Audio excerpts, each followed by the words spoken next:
Hello friends, welcome back to my channel and today we're gonna talk about the most popular movie cold Chandramukhi. ये film Chandramukhi का second part है और इसमें lead actress हैं Kangana Ranaut. Movie में आगे बढ़ने से पहले आप लोगों से एक छोटी सी रिक्वेस्ट है, अगर आप हमारे चैनल पर नए हैं या फिर अभी तक आपने हमारे चैनल को सब्सक्राइब नहीं किया है तो प्लीज सब्सक्राइब करके बेल आइकन प्रेस कर लीजिए ताकि आपको इसी तरह के अमेजिंग और फ्रेश कंटेंट मिलते रहें। So now without any wasting of time चलिए आते हैं मूवी की मेन स्टोरी लाइन पर। कहानी की शुरुआत में हमें एक अमीर फैमिली को दिखाया जाता है जिनसे मिलने एक स्वामी आते हैं और उस परिवार की मुखिया यानी राधिका उन्हें बताती है कि मंगनी वाले दिन ही उनकी छोटी बेटी दिव्या का एक्सीडेंट हो गया था जिसके कारण वो चल नहीं सकती और उनकी बड़ी बेटी ने उनके मर्जी के खिलाफ मुस्लिम लड़के से शादी कर ली थी, इसलिए उन्होंने उससे रिश्ता तोड़ दिया। लेकिन कुछ टाइम पहले ही उन्हें पता चला है कि प्लेन क्रैश में उसकी और उसके पति की जान चली गई और उनके 2 बच्चे हैं, यानी कि राधिका उन दोनों की नानी है। तभी स्वामी जी उनसे कहते हैं कि आप लोगों ने अपने गांव की कुल देवी को भुला दिया है और उनके श्राप के कारण ये सब कुछ हो रहा है, इसलिए आपकी बेटी की मौत हो गई। साथ ही साथ आपके परिवार में पैसों की भी तंगी चल रही है और सब कुछ ठीक करने के लिए आप लोगों को गांव में जाकर नवरात्रि में 2 दिन दीपक जलाने होंगे और दुर्गा अष्टमी के दिन पूजा करनी होगी, तभी सब कुछ ठीक हो पाएगा। और इस पूजा में घर के हर एक मेंबर को दीपक जलाना होगा, इसलिए उन्हें अपनी बेटी के बच्चों को भी ले जाना होगा जिनसे वो रिश्ता तोड़ चुकी हैं। अब हमें उन 2 बच्चों को दिखाया जाता है जो कि एक ऑडिटर के कस्टडी में थे, जिनका ख्याल ऑडिटर का एडॉप्टेड बेटा पांडियन रखता है, जो कि अब उन बच्चों को लेकर राजमहल पहुंच जाता है। और ये वही राजमहल है जहां पर पिछली मूवी में सारी हॉन्टिंग घटनाएं हुई थी। अब यहाँ पर पूरा परिवार आ चुका है और इस महल का मालिक ओटीपी उनका वेलकम करता है। ओटीपी खुद इस महल से परेशान है और इसे बेचने की कोशिश करता रहता है। ओटीपी का नाम सुनकर आप समझ ही गए होंगे कि ये इस मूवी में एक फनी कैरेक्टर है। अब सभी लोग राजमहल के अंदर जाते हैं और ओटीपी सबको बताता है कि वो लोग कहीं भी जा सकते हैं और कहीं भी रह सकते हैं, लेकिन उन्हें बस महल के दक्षिणी इलाके में नहीं जाना है। उसका कहना था कि वहाँ पर कंस्ट्रक्शन का काम नहीं हुआ है, इसलिए वहाँ जाना मना है। अब रात होती है और फैमिली की एक बेटी गायत्री साउथ एरिया में चली जाती है, जहाँ पर उसे किसी औरत के गाने की आवाज आती है और वो डरकर वापस चली जाती है। अब सुबह जब सबकी नींद खुलती है तो वो लोग घर के बाहर एक लड़की को रंगोली बनाते हुए देखते हैं जो कि अपना नाम लक्ष्मी बताती है और वो वहीं महल के पीछे रहती है। वो लोग उसे थोड़ा बहुत बात करते हैं। इसके बाद लक्ष्मी वापस अपने घर जाती है और वो अपने पिता से कहती है कि उसकी एक इच्छा है कि वो उस महल को अंदर से पूरा देखना चाहती है, जो कि वो एक दिन जरूर पूरा करेगी। खैर अब फैमिली के लोग उस कुल देवी के मंदिर जाते हैं, जिन्हें देखकर गांव के लोग आपस में बात करने लगते हैं कि वो लोग महल में रह रहे हैं, मतलब ये जरूर मारे जाएंगे, क्योंकि यहाँ महल के बारे में एक डरावनी कहानी बहुत फेमस थी। फैमिली के सभी लोग पैदल ही मंदिर जाने लगते हैं। तभी उन्हें एक बहुत ही बूढ़ा अघोरी मिलता है जो उनसे कहता है कि बहुत देर कर दी तुम लोगों ने आने में, अकेले आए हो, वो नहीं आया, जब तक वो नहीं आएगा तब तक कुछ भी ठीक नहीं होगा। इतना कहकर वो अघोरी वहाँ से चला जाता है। वो लोग अब मंदिर के पुजारी से मिलते हैं और उनसे पूछते हैं कि मंदिर इस हालत में क्यों है, जिस पर वो पुजारी कहता है कि जब वो लोग यहाँ पर आए थे तब भी ये मंदिर ऐसा ही था और तुम लोग यहाँ से चले जाओ, क्योंकि यहाँ पर पूजा नहीं हो सकती, क्योंकि चंद्रमुखी यहाँ पर रोशनी नहीं होने देगी, क्योंकि अगर मंदिर में रोशनी हुई तो वेंटियन राजा ताकतवर हो जाएगा और उसके आने के बाद में ही उस अघोरी ने बोला था। खैर अब रात को दिखाया जाता है कि लक्ष्मी की पांडियन से जान पहचान हो गई है और वो उसे उस महल को दिखाने के लिए बुला लेता है। वो दोनों दक्षिणी भाग में जाते हैं जहाँ पर एक बंद दरवाजा होता है जिसके ऊपर एक त्रिशूल लगा होता है। तभी उन्हें किसी औरत के गाने की आवाज आने लगती है, जिसे सुनकर लक्ष्मी डर जाती है और वो दोनों वहाँ से चले जाते हैं। अब अगले दिन मंदिर की सफाई के लिए वो लोग एक आदमी को बुलाते हैं जिसने कभी इस महल में पेंटिंग का काम किया था और वो कहता है कि उसने एक बार महल के दक्षिणी भाग में किसी की परछाई देखी थी। लेकिन तभी ओटीपी उसे रोक देता है क्योंकि वो इस परिवार को ये महल बेचना चाहता है और उनसे सच क्या है वो छुपाना चाहता है और इस परिवार को भी ये महल बहुत पसंद आता है, इसलिए वो भी चाहते थे कि वो यहीं पर रहें। तभी रात को गायत्री फिर से दक्षिणी भाग में जाती है जहाँ पर एक बहुत ही गंदा सा कमरा था और ये वही कमरा है जहाँ पर आखिरी फिल्म में गंगा का एक्सोर्सिज्म किया गया था। खैर यहाँ पर उसे एक घुंघरू पड़ा हुआ मिलता है जिस पर गुलाल लगा हुआ था, जिस पर वो फूंक मारती है तो उस घुंघरू से एक परछाई निकलकर एक बड़ी सी तस्वीर में जाते हुए देखते हैं और ये तस्वीर किसी और की नहीं बल्कि चंद्रमुखी की थी। अब यहाँ एक आधे जले हुए पुतले को दिखाया जाता है जो कि पिछली मूवी में सवर्ण की जगह पर जला था, जिसे देखकर गायत्री डरकर भाग जाती है। तभी महल के बाहर से किसी के चीखने की आवाज आती है। चीख को सुनकर सभी लोग जाग जाते हैं और महल के बाहर आते हैं, जहाँ पर महल के पुराने केयरटेकर का घर भी था जो कि सालों से पैरालाइज थी, जिसने एक दिन महल की साफ सफाई के दौरान कुछ देख लिया था और फिर बिस्तर से कभी उठी ही नहीं। और आज सालों बाद वो डर से चिल्लाई है। इसी बीच घर के बच्चे डरकर नानी के पास जाकर सो जाते हैं, जिसकी वजह से फैमिली के सभी लोग गुस्सा होते हैं, क्योंकि उन लोगों ने अभी उन बच्चों को अपनाया नहीं था। लेकिन पांडियन उन्हें समझाता है कि उनकी मरी हुई बेटी की आत्मा को बहुत दुख होगा। उसने अपना धर्म नहीं बदला था और ना ही उसके पति ने उसे ऐसा करने को कहा था, बल्कि उसने अपनी पत्नी का साथ दिया और आपकी बेटी के लिए उसने अपनी फैमिली को भी छोड़ दिया। ये सब जानने के बाद फैमिली के सभी मेंबर्स अपनी गलती को रियलाइज करते हैं और वो लोग उन दोनों बच्चों को एक्सेप्ट कर लेते हैं। और साथ ही साथ अब पांडियन भी इस फैमिली का हिस्सा बन गया था। अब नेक्स्ट सीन में मंदिर में साफ सफाई करने वाले लोगों की रहस्यमय तरीके से मौत हो जाती है, जिसके लिए पुजारी उस फैमिली के मुखिया को दोष देता है और कहता है कि चंद्रमुखी वो मंदिर खुलने नहीं देगी। उसके साथ वेंडे ने जो भी किया था उसके लिए मंदिर के कुल देवता ने स्वयं उसे दंड दिया था और मंदिर बंद कर दिया था, जहाँ पर रोशनी जाने पर ही चंद्रमुखी को कोई हरा नहीं सकता और चंद्रमुखी वहाँ पर रोशनी जाने ही नहीं देगी। खैर, अब सभी लोग डर के मारे वापस महल में आ जाते हैं, जहाँ पर वो काफी परेशान थे, क्योंकि अब उन्हें यकीन हो गया था कि चंद्रमुखी के श्राप की वजह से ही उनके सदस्यों की जान जा रही है। और घर में भी उन्हें चलने की और गाने की आवाज आने लगी थी। साथ ही साथ उसकी परछाई भी सभी लोगों को दिख रही थी। हालांकि जब वो चंद्रमुखी को ढूंढते हैं तो उन्हें लक्ष्मी नजर आती थी, जब वो महल में घूमने आया करती थी। अब पांडियन इस बात को संभालता है। यहाँ पर पांडियन और लक्ष्मी का लव एंगल शुरू हो चुका था। अब अगले सीन में सभी लोग बात करते हैं कि उन्हें पूजा तो किसी भी हाल में करनी होगी और मंदिर की साफ सफाई भी बहुत जरूरी है।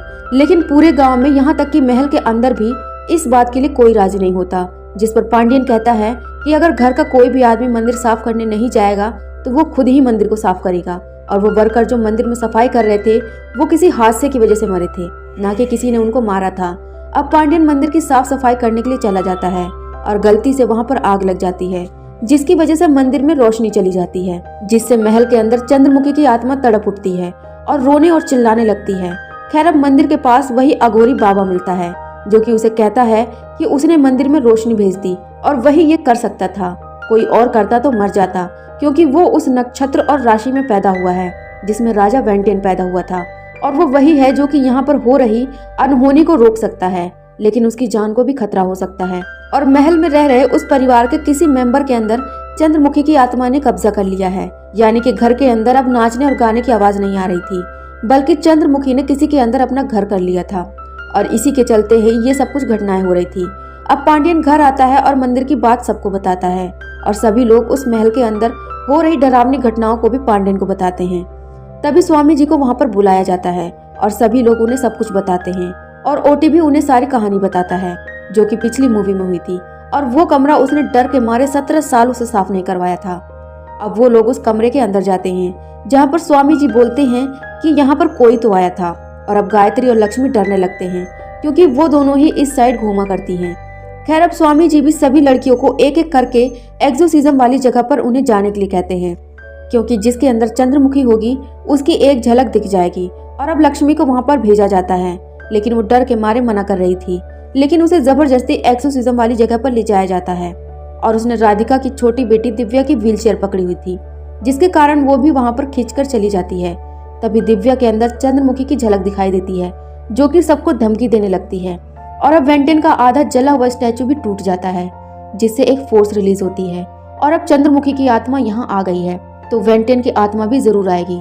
खैर, अब दिव्या को सुलाकर सभी लोग बात करते हैं, जिस पर स्वामी जी कहते हैं कि दिव्या के गले में असल में चंद्रमुखी का घुंघरू है, जिसकी वजह से वो चंद्रमुखी के काबू में है। अब हम फ्लैशबैक देखते हैं, जहाँ पर गायत्री उस घुंघरू को देख रही थी, और जब वो बाहर आई तब उसने वो घुंघरू वहाँ पर गिरा दिया, जो कि दिव्या को मिल गया था, और उसने उसे पहन लिया, जिससे चंद्रमुखी ने उसके शरीर पर कब्जा कर लिया। खैर, अब दिव्या जाग जाती है, जो कि अचानक से चलने लगती है, जिससे कि वो बहुत खुश होती है। लेकिन स्वामी जी भी सभी को उसे चंद्रमुखी वाली बात छुपाने के लिए कहते हैं, क्योंकि यहाँ पर वो काफी खुश थी और वो चल फिर सकती थी, और हम जानते हैं कि ऐसा चंद्रमुखी की शक्ति कर रही थी। इधर पांडियन और लक्ष्मी एक दूसरे को चाहने लगते हैं और आपस में एक दूसरे के साथ टाइम स्पेंड करते हैं। अब पूजा का वक्त भी नजदीक आ रहा था, और एक रात दिव्या चंद्रमुखी बनकर तलवार लेकर सब जगह घूमते हुए वेंटेन को ढूंढ रही थी। लेकिन तभी उसे पांडियन देख लेता है और उसका पीछा करता है, जो उसे थोड़ी देर बाद एक कोने में बेहोश मिलती है। अब पांडियन वापस उसे उसके बेड पर सुला देता है। परिवार के सभी लोग दीप जलाने के लिए मंदिर जाते हैं, और यहाँ पर पांडियन महल के अंदर ही था, जो कि थोड़ी छानबीन करता है। वहीं दूसरी ओर दिव्या गाड़ी चला रही होती है, जिसके साथ उसकी माँ और दोनों बच्चे भी थे। असल में दिव्या चंद्रमुखी के कब्जे में थी और उन्हें मारने के लिए ले जा रही थी ताकि पूजा हो ही ना पाए। और इधर पांड्यन बेडरूम में एक सीक्रेट डोर को खोलता है जो कि एक बेसमेंट के अंदर जाता है, जहां पर वेंटियन राजा का सामान और तख्त रखा था, जिस पर बैठकर वो वेंटियन राजा की तरह बिहेव करता है। और हम मूर्ति से एक फोर्स रिलीज होते हुए देखते हैं। वो वेंटियन की थी जो पांड्यन को पजेस कर लेता है। इधर दिव्या कार को खाई में गिराने ही वाली थी, लेकिन तभी वो रुक जाती है क्योंकि उसे मालूम चलता है कि वेंटियन वापस आ चुका है और इसके बाद वो बेहोश हो जाती है। ये बात उस अघोरी बाबा को भी मालूम चल जाती है।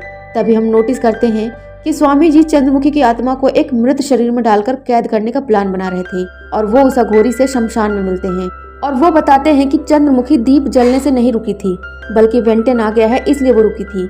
और अब वो वेंटियन की कहानी सुनाने लगते हैं। सिंगोटियन नाम का एक राजा था और उसका परम मित्र था वेंटियन, जो कि सेनापति था, और उन दोनों ने विजयनगर राज्य पर कब्जा कर लिया था, जहाँ पर सिंगोटियन ने पहली बार चंद्रमुखी को देखा था और देखते ही उस पर मोहित हो गया और उसके प्यार में पागल हो गया। लेकिन चंद्रमुखी उस राज्य से बचकर निकल जाती है, जो कि एक नृत्यकार होती है, और उसके बिना सिंगोटियन उदास रहने लगता है। और अब वेंटियन उसकी उदासी का कारण पूछता है और जैसे ही उसे चंद्रमुखी के बारे में पता चलता है तो वो सिंगोटियन के लिए उसे लाने निकल पड़ता है। जिसके बाद चंद्रमुखी तालाब में नहाते हुए दिखती है और उसकी खूबसूरती देखकर वेंटियन खुद उसके प्यार में पड़ जाता है। थोड़ी देर बाद चंद्रमुखी जब रास्ते से जा रही थी तभी उसके ऊपर एक काले तेंदुए ने हमला कर दिया, पर वेंटियन ने चंद्रमुखी को बचा लिया और चंद्रमुखी ने डर के मारे वेंटियन को गले लगा लिया। चंद्रमुखी का स्पर्श पाते ही वेंटियन का रोम रोम खुल गया और उसके बाद वेंटियन चंद्रमुखी को पकड़कर अपने महाराज सिंगोटियन के पास ले जाता है। तब सिंगोटियन ने अपने दोस्त और सेनापति वेंटियन से चंद्रमुखी को लाने के लिए कुछ भी उपहार मांगने को कहा, पर वेंटियन ने चंद्रमुखी को ही उपहार में मांग लिया। इसके बाद सिंगोटियन और वेंटियन की लड़ाई हो गई और वेंटियन ने चंद्रमुखी के लिए अपने दोस्त और राजा सिंगोटियन का गला काट दिया और उन्हें जान से मार दिया। इसके बाद चंद्रमुखी वेंटियन को बताती है कि वह विजयनगर के एक नृत्यकार कुलशेखरन से प्यार करती है, लेकिन वेंटियन चंद्रमुखी से जबरदस्ती शादी कर लेता है। अब कहानी प्रेजेंट में आती है, जहां राजमहल में दिव्या के अंदर चंद्रमुखी की आत्मा आ जाती है और पांड्यन के अंदर वेंटियन की आत्मा आ जाती है। इसके बाद हम वेंटियन की आगे की स्टोरी देखते हैं, जहां पर चंद्रमुखी को मिलने उसका प्रेमी कुलशेखरन आता है और दोनों राजमहल से भागने वाले होते हैं, जिसमें एक दासी उनकी मदद कर रही थी। तभी एकदम से वेंटियन महल में आ जाता है और चंद्रमुखी कुलशेखरन को छिपा देती है और वेंटियन के करीब आने का नाटक करती है। इसके बाद चंद्रमुखी वेंटियन के लिए एक नृत्य करती है और थोड़ी देर बाद वेंटियन चंद्रमुखी को भेंट में उस दासी का सर दे देता है, जो कि चंद्रमुखी की मदद कर रही थी, क्योंकि वेंटियन को सब कुछ पता चल गया था कि चंद्रमुखी उसके इतने करीब क्यों आ रही है। अब चंद्रमुखी को कुलशेखरन की आवाज आती है, जिसे सिपाहियों ने खूब मारा हुआ था। इसके बाद वेंटियन गुस्से में कुलशेखरन का गला भी काट देता है और चंद्रमुखी को भी जलाकर मार देता है। इस घटना के बाद वेंटियन को चंद्रमुखी की आत्मा सताने लगती है। इसके बाद वेंटियन खुद को एक गुप्त कमरे में बंद कर लेता है और इस कमरे में एक सांप के काटने से वेंटियन मारा जाता है। अब हम देखते हैं कि उस दिन पांड्यन उस गुप्त कमरे में गया था और वेंटियन के सिंहासन पर बैठा था, जिसकी वजह से वेंटियन की आत्मा पांड्यन के अंदर आ गई थी। अब अघोरी बाबा पांड्यन को बोलते हैं कि चंद्रमुखी की आत्मा कुलशेखरन का बदला जरूर लेगी और दुर्गा अष्टमी को पांड्यन यानी कि वेंटियन का गला काट कर रहेगी।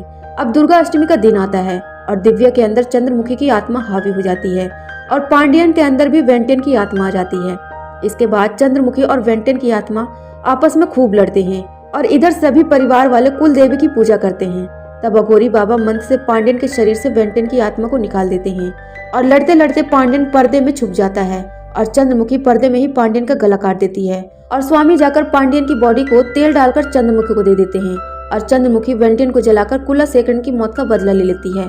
अब दिव्या के अंदर से चंद्रमुखी की आत्मा निकल जाती है क्योंकि उसका बदला पूरा हो गया था। अब हम देखते हैं कि जो मारा गया है वो पांड्यन नहीं बल्कि अघोरी बाबा था। अघोरी बाबा को काफी टाइम पहले श्राप मिला हुआ था कि उसकी मृत्यु चंद्रमुखी के हाथों ही होगी और ये सारा प्लान अघोरी और स्वामी ने मिलकर बनाया था ताकि दिव्या भी बच जाए और अघोरी बाबा को भी शांति मिल जाए, क्योंकि वो हजारों साल से जिंदा थे। इस तरह से सभी बच जाते हैं और ये मूवी यहीं पर खत्म हो जाती है। तो फ्रेंड्स, आपको ये मूवी कैसी लगी कमेंट करके जरूर बताइएगा। फिर मिलते हैं नेक्स्ट वीडियो में, तब तक के लिए बाय।